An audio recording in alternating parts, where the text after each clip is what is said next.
Hi friends, இன்றைக்கி Pandian store பார்ப்போமா? பார்க்குறதுக்கு முன்னாடி சேனலை சப்ஸ்கிரைப் பண்ணிக்கோங்க, வீடியோவை லைக் பண்ணிக்கோங்க. வாங்க வீடியோக்குள்ளே போகலாம். நம்ம ராஜி கன்சீவாக இருக்காங்கன்னு சொல்லி எல்லாருமே சந்தோஷப்படுறாங்க. சந்தோஷப்படாதவங்க கூட சந்தோஷப்படுறாங்க. யாருன்னு பார்த்தீங்களா? முத்துவேலு, அதுக்கப்புறம் பார்த்திங்கன்னா குமார், எல்லாருமே ரொம்ப சந்தோஷத்தில் இருக்காங்க. ஆனால் ராஜி அவங்களோட சூழ்நிலையும் சொல்லிட்டாங்க. இன்னுமே நான் கன்ஃபார்ம் பண்ணலை, கொஞ்சம் வெயிட் பண்ணுங்கள், கன்ஃபார்ம் பண்ணிவிட்டு நம்ம எல்லாம் சந்தோஷப்படுவோம் அப்படின்னு சொல்கிறாங்க. கேட்க மாட்றாங்க கோமதி. இன்னும் 2 நாள் கழித்து நம்ம ஹாஸ்பிட்டலுக்கு போய்க்குவோம் அப்படின்னு சொல்கிறாங்க.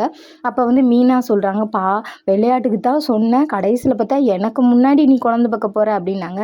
அக்கா நான் இன்னும் கன்ஃபார்மே பண்ணலக்கா, எல்லாரும் சொல்கிறாங்க, நீங்களும் கிண்டல் பண்ணாதீங்கக்கா, எனக்கு பயமாக இருக்குக்கா அப்படின்னா. அப்போ இன்றைக்கே ஹாஸ்பிட்டல் போவோமாக்கா? அத்தை நாளை கழித்து போவோம்னு சொல்கிறாங்க, நம்ம இன்றைக்கே போவோமாக்கா அப்படின்னு.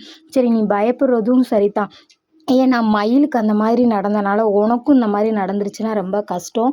அப்புறம் யாருமே ரொம்ப சிரமப்படுவாங்க. சரவணனும் சொல்கிறாரு, மயில் செஞ்ச தப்பெல்லாம் ராஜி செய்யாது, ராஜி நல்ல பிள்ளை அப்படின்னு சொல்கிறாங்க. சரி, இப்போ மயில் பேச்செல்லாம் யாரும் பேச வேணாம், நம்மளோட பேச்சை பேசுவோம். பிள்ளை மாசமாயிருக்கு, நம்ம அதை சந்தோஷமாக செலிப்ரேட் பண்ணுற மாதிரி பண்ணுவோம் அப்படின்னு சொல்கிறாங்க.